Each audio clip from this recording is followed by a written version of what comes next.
The Matrix sequels are awful. Their very existence tarnishes the first Matrix movie. The first movie's ending, Neo promising to bring the house down on the machines with his new godlike powers, makes the idea of doing sequels absolutely preposterous. How do you make a 2-minute movie when the protagonist can literally hand-wave any problems he has, let alone 2 2-hour sequels? Very badly is the answer. So even though I don't think the sequels should have been made, I thought of some things that could have improved The Matrix Reloaded and Revolutions. Broad changes that would have resulted in better movies. One, let's limit most of the action stuff to inside the Matrix. Those scenes were the most memorable part of the first movie. No need to resort to Michael Bay-esque scenes of screaming and giant robots shooting each other, especially in a half-hour sequence where our main character is completely absent and him making a deal with the machines is what ends the big war scene in the first place, rendering that entire battle completely pointless.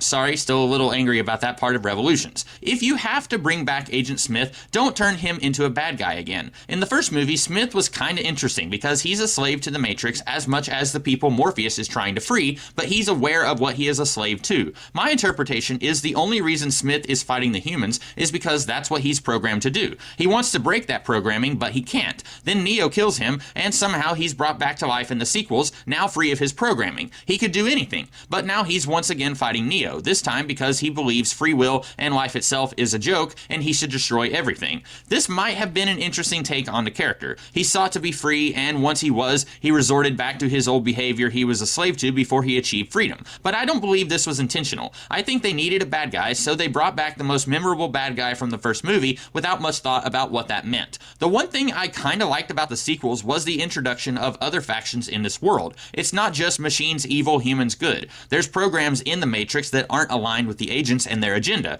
This could have been explored a lot more than what it was, but I liked what little of it there was. So do that with Agent Smith. Somehow he comes back freed from his duties as an agent, but still physically trapped in the Matrix. All he wanted was to get out, so now instead of fighting Neo, he assists Neo in breaking the old regime so he can find some way to get out. It keeps his motivations from the first movie pretty much the same, but gives the actor something new to do. So if Agent Smith isn't a villain, then who is? This ties in with a theory I had regarding the first movie. This theory requires ignoring the sequels, but since I'm reworking them anyway, that's fine. I don't think Neo had powers any more impressive than Morpheus, Trinity, Cypher, etc. I think the Oracle wanted to break the system and started seeding ideas and rumors about the One with godlike powers who can save everyone. She finds naive believers like Morpheus and fills their heads with this stuff, and they bring in people she can manipulate into thinking that they are special. The placebo effect, basically. I've seen theories that there are others who thought they were the One, like Cypher, and it didn't work out for them. Maybe they didn't believe in themselves enough, maybe the circumstances they were tested in weren't severe enough like they were when Neo faced off against Agent Smith. In any case, Neo is not the first one. Why did the Oracle want to create the One? She saw how restless a portion of humanity was and needed a way to get them out. If they were as miserable inside the Matrix as people like Morpheus claimed, they could eventually bring the whole system down. And the Oracle, being limited to the Matrix, cannot let that happen. Better to aid the underground and help them get these people who would be better off outside. As long as the rest of the sheep stay in the Matrix, she can keep on living. She needed the One to eliminate the overzealous agents who don't want anyone getting out. At one time, the agents served a purpose, stopping insurgents from causing ripples in the Matrix, which would only do harm to the people plugged in. Eventually, they got carried away with their mission and wanted to stamp out anyone who isn't in line with their ideas. In addition to getting the people who are truly unhappy out of the Matrix, the Oracle also wants the legend of the One to frighten the agents into calming down a little. And it worked. A little too well. Now Neo is causing blips in the Matrix that are cueing in the still plugged in folks that something isn't quite right.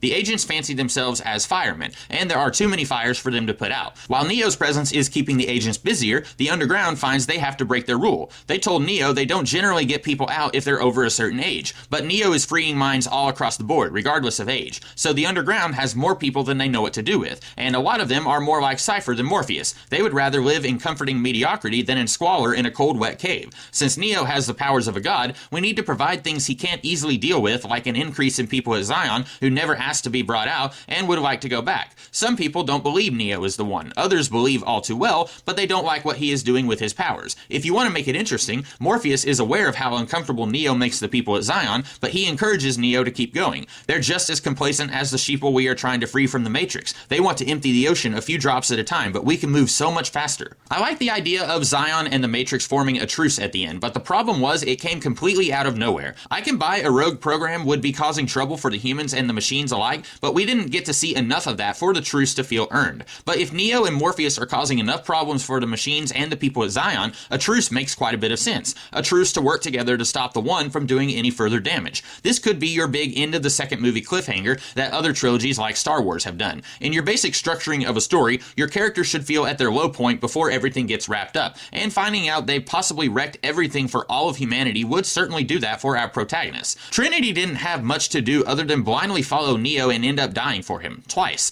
What if she is still in love with Neo, but she sees he's going too far, to the point where she leaves the Nebuchadnezzar and joins some other ship that tries to stop Neo and Morpheus? Put your characters through the crucible. Once Morpheus and Neo are declared outlaws at Zion and are on the run from squids and other ships, eventually Trinity will join back up with them when a much bigger threat that has arisen during all of this chaos needs their full attention. But I'm getting ahead of myself. While Neo and Morpheus are getting carried away in Reloaded, the main threat would be the Merovingian. Remember what I said about Neo not being the first one? Instead of the Merovingian being a program, what if he's a dude who decided to stay in the Matrix? But he's more powerful than your average bear because he's aware of where he is and he can do stuff like what Neo does. Instead of using his abilities to help people like Neo thinks that he's doing, he's straight up subjugating. We get a little of that in the movie where he has what they need but won't play because they can't give him anything he's interested in. This kind of behavior might make a little more sense, and you could almost sympathize with him if you found out that he thought he was special and then found out that it was all a lie. In his mind, he can't go back to what he was, so he decides to build a new life as a sort of kingpin of the Matrix. He's not friends with the machines, but he doesn't want to see them taken down by this new revolutionary, because then he would lose all that he's built since his eyes were open. End of the movie, Morpheus and Neo defeat the Merovingian, but at what cost? Trinity has left them, Zion has declared them outlaws, and has even partnered up with the machines to stop Neo. Then revolutions. Neo is the one who has to slap Morpheus in the face and say, "Come on, we messed up, we need to fix this." The Oracle has grown weaker since the end of the first movie, either because of Neo warping the Matrix, or the Underground pulling too many people out, or the Merovingian messing around in Reloaded. The Oracle has essentially become corrupted. Since Gloria Foster died in between filming the two sequels, this could be a good way to explain the recasting in Revolutions. With the chaos the Matrix has been thrown into, the machines more closely work with the Oracle than they did in the past, but it's not an easy alliance, because in her weakened state, her predictions are often wrong, placing innocents in danger. As she is responsible for everything that's happened since the end of the first movie, she's likely gone a little mad and is possibly in denial, seizing this more concrete alliance with the agents as an attempt to rebuild what she's helped destroy. Think the Mad Queen from Game of Thrones, but super condensed in a shorter span of time.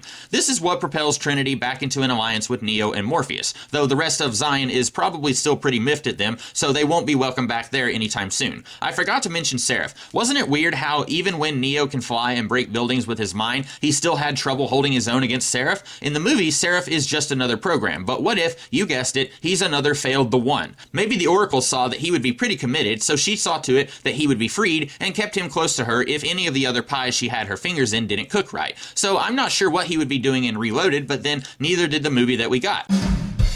Maybe he was running around trying to stop the Merovingian, but Neo and Morpheus didn't know who he was or who he was working for. But in Revolutions, Seraph is starting to see that things are looking really bad, so he will fully ally himself with Neo. Instead of Neo versus Smith, it would be Neo versus the Oracle. Once a well-meaning program who took some risks to ensure her survival, she's become a danger to everyone, just like Neo did in Reloaded. They both end up dying in a cataclysmic battle, less with punching and jumping through buildings, and more like mind screwery that you would find in a psychic fight on the astral plane in an X-Men comic. As the battle ends, all of humanity still plugged into the Matrix will basically get a soft mind wipe so that all the damage the Oracle or Neo did over the last few movies is undone. It would be tricky to get all the characters lined up with satisfying conclusions to their arcs, but I think you could do it. I want to echo what How It Should Have Ended said in their Matrix video forever ago. Morpheus would die trying to save Neo as a way to atone for his part in dragging Neo into this mess. And this takes him full circle, as he was ready to die for Neo in the first movie, but then it was probably because of something the Oracle said to him. Now it's because he wants to do it. Trinity still lives to help keep things running in Zion. And while Agent Smith has been trying to escape from the Matrix this whole time, maybe by the end of the movie, he realizes it's not so bad in the Matrix, and he opts to stay inside and help smooth things out in the new regime. Seraph will become the new Oracle, helping keep the peace between the agents and the humans who have unplugged. He recognizes that keeping all of humanity in the Matrix is a recipe for disaster, just like the Oracle did, but also unplugging all of them like Morpheus wanted to do won't work either, since that would mean the death of the programs, even the nice ones. Tonally, this would be be about the same as the ending we got, even though most of the characters end up in very different places. While I haven't even scratched the surface on all the problems I had with the sequels, one of the biggest problems is they don't feel like separate movies. They feel like two half movies that are bloated with half-formed ideas and overly drawn-out action scenes. While the details I've laid out are pretty sparse, I think giving each movie their own villain that is defeated by the end, that helps each movie have their own identity, and you don't feel like you paid $10 to watch half a movie. You can do a cliffhanger ending to whet appetites for the next installment without making the whole movie feel like a hollow experience. So that's it for this one. A little longer than I anticipated, but I enjoyed this. I hope you folks did too. Until next time, have a good one.